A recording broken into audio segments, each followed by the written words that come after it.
నువ్వు మా అమ్మాయి అయినప్పుడు మా అబ్బాయి అనిల్ నీకు అన్ననే కదా. ఆ వాడేం పంపించాడో తెలిసి చూద్దాం.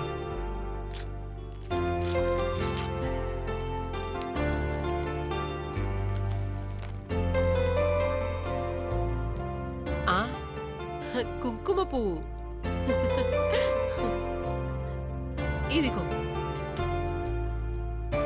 వాడు నీకు అన్ని అవసరమైనవే పంపించాడు. నేనింతవరకు చూడని ఒక మనిషి నా కోసం ఇవన్నీ పంపించారనుకుంటున్నప్పుడు నాకు మా అన్నయ్య గుర్తొస్తున్నాడమ్మా. నన్నొక్కసారి కూడా వచ్చి చూడ్డానికి టైం లేని నా వాళ్ళు. హా, హరి టీ తాగేటప్పుడు చెప్పాడు. తను సొంత చెల్లెలు వేసిన టీలాగే ఉందని చెప్పాడు. ఏం పేరమ్మా చెప్పారు? హరి. తన నాన్నగారి పేరు చెప్పినప్పుడు ఎక్కడో విన్నట్టే ఉంది. వాళ్ళ నాన్నగారి పేరు? జయచంద్ర. హరి అన్నయ్య.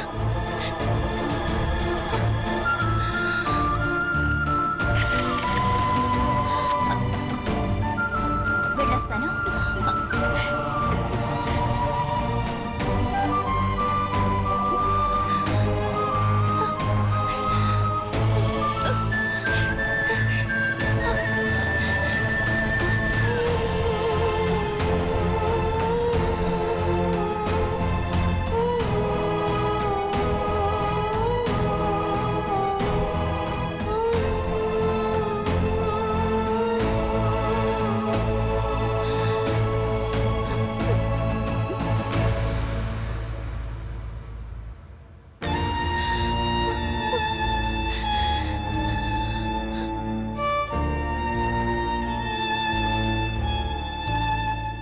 ఏం జరిగిందో తెలియట్లేదు. హరి అన్న పేరు జయచంద్ర అని పేరు వినగానే తను ఉరుక్కుంటూ వచ్చేసింది.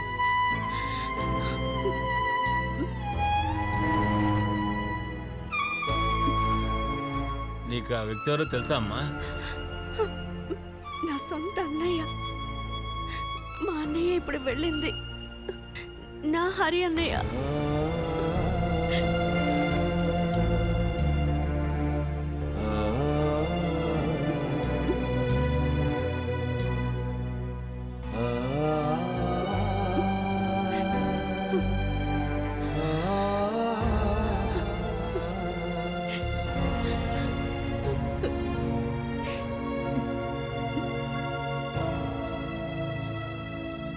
డాక్టర్, మీకు మధ్యాహ్నం నుంచి కాల్ చేస్తూనే ఉన్నాను. అవుట్ ఆఫ్ కవరేజ్ ఏరియా అని వస్తుంది. లేదు, నేను సిస్టర్ ఇంట్లో ఉన్నాను. నేను వెంటనే మిమ్మల్ని కలవాలి డాక్టర్. రేపు మార్నింగ్ బయలుదేరుస్తాను. Okay doctor.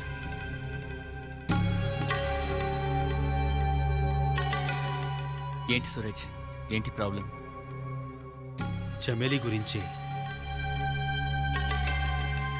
నేను చాలా అడ్జస్ట్ అయ్యే ఆ ఇంట్లో ఉండగలుగుతున్నాను. ఇన్ని రోజులు తన బిడ్డను చంపిన ఒక హంతకుల్లా నేనున్నాను. ఇప్పుడు తన డిమాండ్ ఏమిటంటే మనం వేరు కాపురం పెడదాము అంటుంది. ఎక్కడికెళ్ళి ఉంటారు? నీ హెల్త్ కూడా ఇంకా అంతంత మాత్రమే. చమేలి మాటకొస్తే తను ఎప్పుడైనా అదుపు తప్పొచ్చు. ఇలాంటి క్రిటికల్ స్టేజ్లో ఇల్లు వదిలిపెట్టి ఎక్కడికెళ్తారు? వెళ్ళాలి అనుకున్న నిర్ణయం తనదే. దాన్ని నేను అంగీకరించకుండా ఉండడం వల్లే ఈ సమస్య అంతా. చమేలి ఇలాంటి నిర్ణయం తీసుకోవడానికి ఏదైనా కారణం ఉందా? ప్రీతి హాస్పిటల్ అడ్మిట్ అయిన రోజు మీరు అమ్మకు ఫోన్ చేసి ఆ విషయం చెప్పారు కదా, అది చమేలికి తెలిసింది. 2 గంటల పాటు అమ్మను గదిలో బంధించేసింది. ఆ రోజున తన మీద అందరూ కోపడుతున్నట్లుగా దాన్ని సాగ్గా చూపించి ఇంట్లోంచి వెళ్ళిపోవాలని డిసైడ్ అయినట్టుంది. కానీ ఆ విధంగా ఏమీ జరగలేదు. ఇప్పుడు చమేలి చెప్పేది ఏమిటంటే తన కడుపులో ఉన్న బిడ్డను చంపడానికి మా అమ్మ నాన్న ప్లాన్ చేస్తున్నారు అని. నన్నడిగితే పగడ్బందీగా చమేలి వేసిన ప్లాన్ ఇది. ఇప్పుడు ఆ ఇంట్లో నుంచి నిన్ను ఎలాగైనా బయటికి తీసుకురావాలనుకుంటుంది. నీ బిడ్డని తను ఆయుధంగా మార్చుకుంటోంది. బిడ్డని అడ్డం పెట్టుకుని నిన్ను ఎలాగైనా తన దారిలోకి తీసుకురావాలని ప్లాన్ వేస్తోంది. నేనిప్పుడు ఏం చేయగలను? ఎలాంటి నిర్ణయం తీసుకోలేకపోతున్నా. ఇంతసేపు ఏడిపించి మరి ఇప్పుడే పడుకున్నాడు. ఆ తర్వాత చూస్తే మీరిద్దరూ కనిపించట్లేదు. విషయం ఏంటి? భోంచేయొద్దా?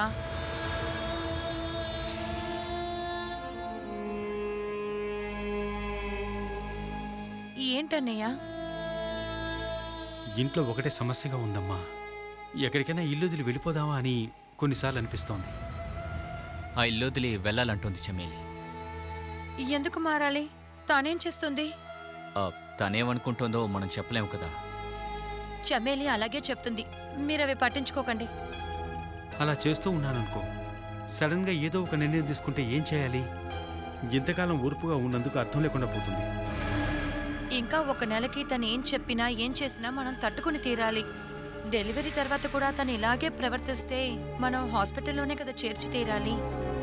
తన మనసులో చాలా క్రూరమైన ఐడియా ఉంది, అది గుర్తించాలి. ఆ, అదే ఇప్పుడు నా ముందున్న పెద్ద కష్టం. సురజన్నయ్య, 2-3 రోజులకి నేను బాబుని తీసుకుని అక్కడికి వచ్చి ఉండనా? బిడ్డను చూసి తనతో ఆడుకునేటప్పుడు చమేలి మనసు కూడా మారచ్చు కదా. నువ్వు చెప్పింది కూడా నిజమే. చూద్దాం.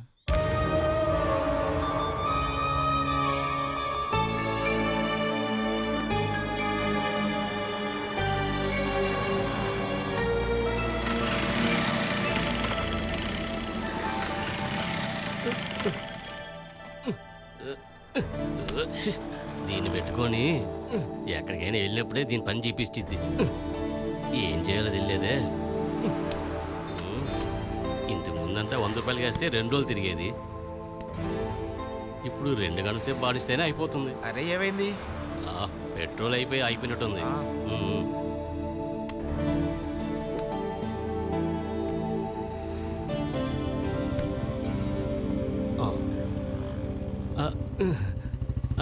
ఆపండి.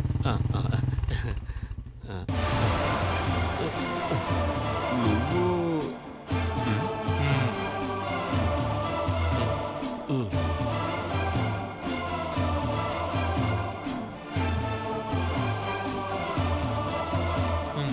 ఏంటి ఎందుకు మమ్మల్ని ఆపావు? మీరేం తెలియకుండా ఆపేశాను సార్. నువ్వు మమ్మల్ని ఆపింది కూడా మంచిదయ్యింది. నిన్ను చూడాలని చెప్పి నేను ఎదురు చూస్తున్నాను. నన్నా అది గురించి అయితే నేను అది అప్పుడే వదిలేసాను సార్. ఇలా అన్నిటినీ వదిలేస్తే ఎలాగా? ఆఖరిగా నీకు ఏదో ఒకటి ఉండాలి కదా. మేము ఇద్దరం ఉన్నావుగా అద్దెంట్లో. ఇప్పుడు ఇంకెవరైనా అద్దుకున్నారా? లేదు సార్, అది ఖాళీగానే ఉంది. నా భార్య పోయిన 2 వారంలో నిన్ను కలవడానికి వచ్చిందా? వాళ్ళెందుకు నన్ను చూసానికి వస్తున్నారు? అదే నీకు రెంట్ బాకీ ఉన్నాం కదా, అది తిరిగి ఇవ్వటానికి నీ దగ్గరకు వచ్చిందా అని అడగటానికే వచ్చాము. అక్కడికి రాలేదంటే ఇంకెక్కడైనా నా భార్య నువ్వు చూసావేంట్రా? అది సరే, భార్య కూడా పల్లెటూరులో పెట్టేసి ఇప్పుడు నన్ను చదువుతున్నారా? అది డబ్బు వద్దని చెప్పేశాం కదా, ఇంకెందుకు నాతో గొడవ పెడుతున్నారు ఇప్పుడు మీరు? నువ్వు ఏమన్నావు? నా భార్యను తీసుకెళ్ళి నేను ఎక్కడ పెట్టానో నువ్వు చెప్పావు. ముందు షర్టు వదలండి, అప్పుడు చెప్తాను. రే వాడిని కొట్టొద్దురా, వాడు నిజం చెబుతాడు. చేయి వదిలే. చెప్పరా. నీ చెప్తాను. ఆ పల్లెటూరులో కదా మీ భార్యని ఎవరికి తెలియకుండా మీరు ఉంచారు. ఏంటది? ఆ కేసు అయ్యేదాకా మీరు అక్కడే ఉంచాలనుకున్నారు కదా. నువ్వు తను చూసిందే నిజమే కదా? 100% నిజం. నా భార్య ఇప్పుడు ఎక్కడ ఉంది? ఆ ఊర్లో రామన్న ఇంట్లో.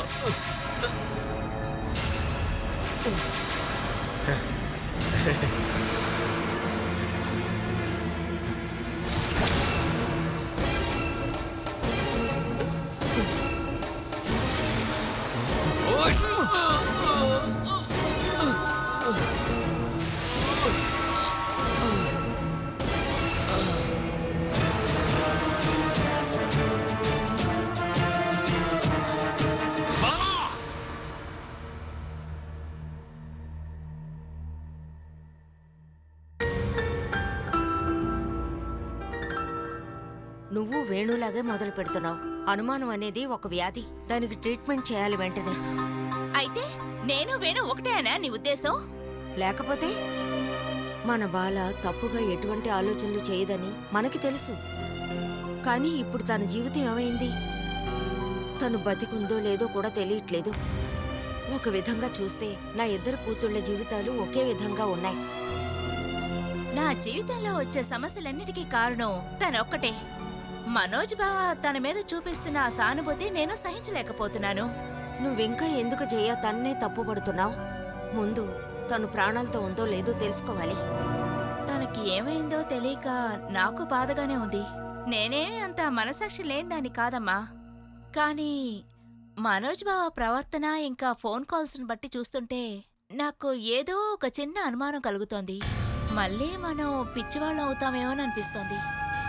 ఒకవేళ తను ప్రశాంతంగా బతికితే మనకి సంతోషంగా ఉండదా జయ? అవును, సంతోషించాల్సిందే. కానీ తను సంతోషంగా ఉండటానికి నా భర్త కారణం కాకూడదు.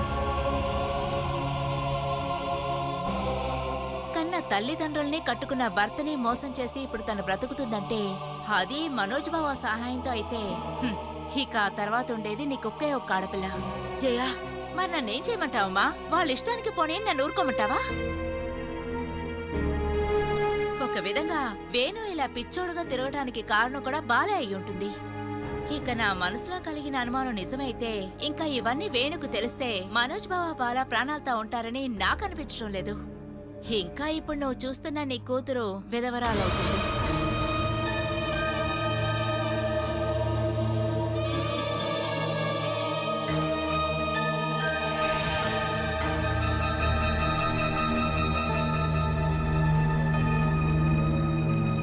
ఇలాగే మీరు నుంచోకుండా అటో ఇటో కాస్త తిరగండక్క. ఏంటి అపరిచిత? నేను వచ్చేసానంటే ఇవాళ మీరు హాస్పిటల్కి వెళ్లాల్సి వస్తుంది. జరిగి నుంచోండక్క ప్లీజ్.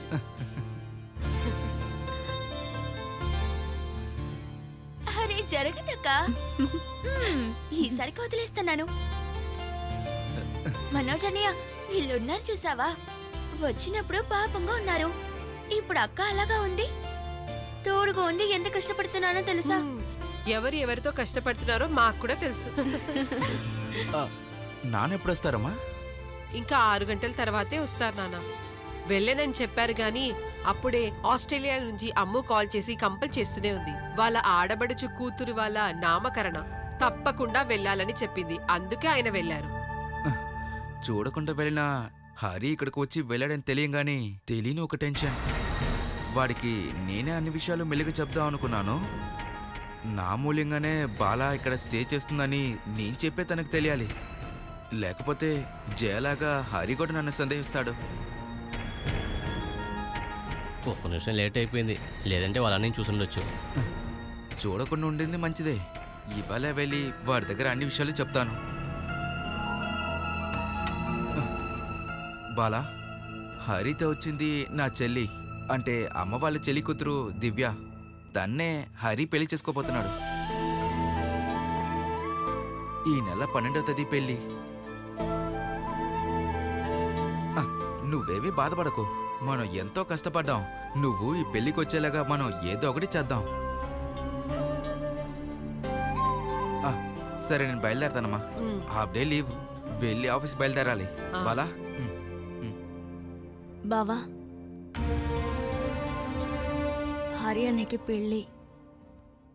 ఎంత దగ్గరగా ఉన్నా ఒక్క మాట మాట్లాడలేకపోయాను. బాలా, నీ అన్ననే ఇక్కడ ఉన్నాడని నీకు తెలియదు కదా. అన్నయ్య పెళ్లి చేసుకోబోయే అమ్మాయిని కూడా నేను చూడలేకపోయాను బావా.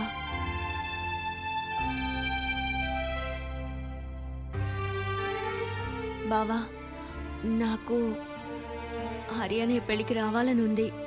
చెప్పాను కదా, వేణుకు తెలియకుండా పెళ్లికి నువ్వు ఎలాగైనా వచ్చేలాగా ఏదో ఒకటి చేద్దాం. నువ్వు బాధపడకు, పెళ్లిలో నువ్వు కూడా ఉంటావు.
లేచి రారా బంగారం. ఇక పైన నీ అవసరం మాకు లేదురా. ఇక్కడి నుంచి వెళ్ళరా బ్రోకర్ నాయలా. చావరా చాలా ఇంకా కావాలా?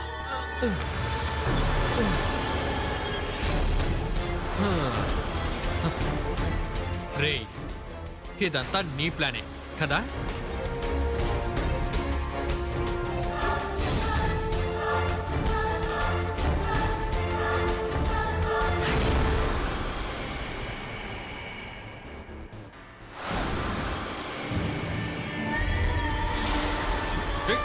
కొట్టుకురా. నీకు తెలియదన్నావు కదరా.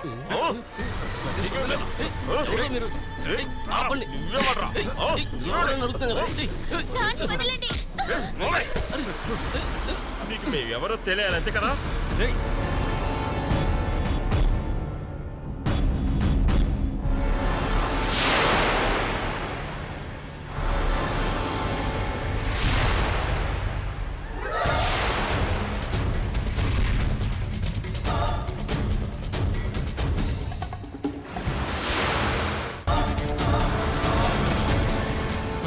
నేనే చెప్పాను కదా నువ్వు ఎక్కడా తప్పించుకోలేవని.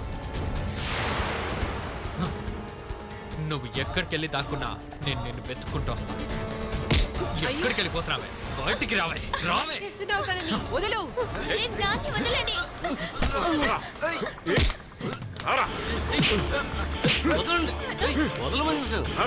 ఏం చేస్తారు? లేదంటావా? అడిగాడు కదా. ఎవర్రా నువ్వు? చెయ్యొద్దురా. ఇక్కడి నుంచి వెళ్ళలేదంటే నేను ఊరంతా పిలుస్తాను. అందరు రాని. వచ్చే వాళ్ళ దగ్గర నేను చెప్తాను నా భార్యని కిడ్నాప్ చేసి ఈ ఇంట్లోనే దాచిపెట్టారని. ఏంటి నా భార్యని తీసుకెళ్ళడానికి నాకు హక్కు లేదా? వదలవే. లోపలికి వెళ్ళవే.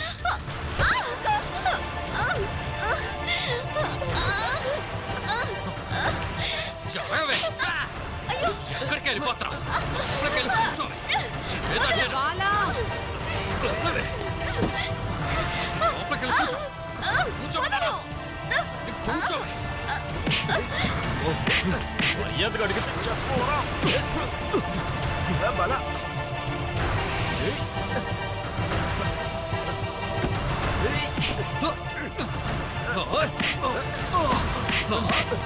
ప్రాణాలతో ఉండకూడదురా.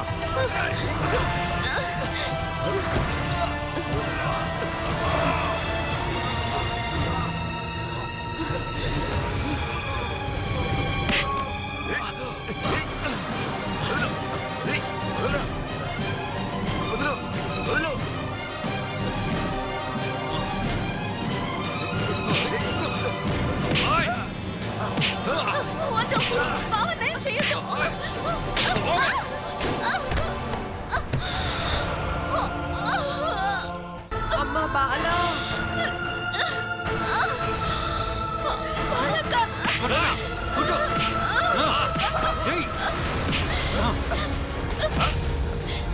వేడు కొట్టి చంపేరా వాడిని.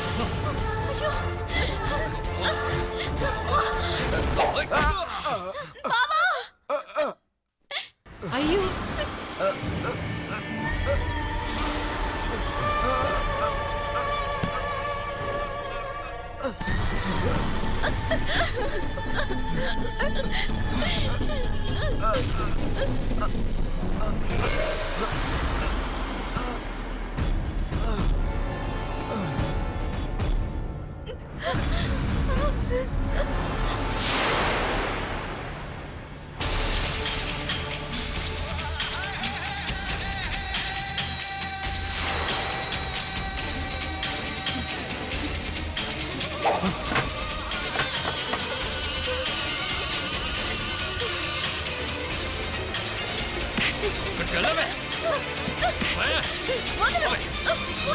కూర్చోమని చెప్పారా? లోపలికి ఎక్కవే. కూర్చో. ఎక్కించరా. కూర్చోమని చెప్పారా? లోపలికి వెళ్ళు. బండి తీరా.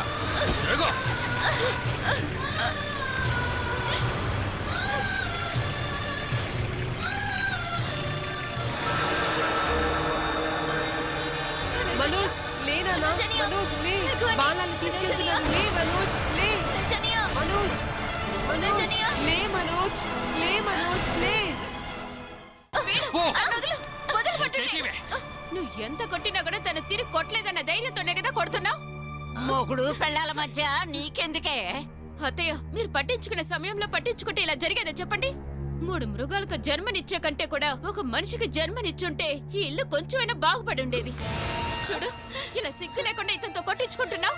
లాగి పెట్టి ఒకటి కొట్టి ఇక్కడి నుంచి వెళ్ళిపోవచ్చు కదా నువ్వు. ఆహా అయితే నువ్వు కూడా సపోర్ట్ చేసి తిన్న ఎక్కడి నుంచి పంపించావు కదా. అవునరా, తనకి సపోర్ట్ చేసినందుకు నన్ను కూడా కొట్టు.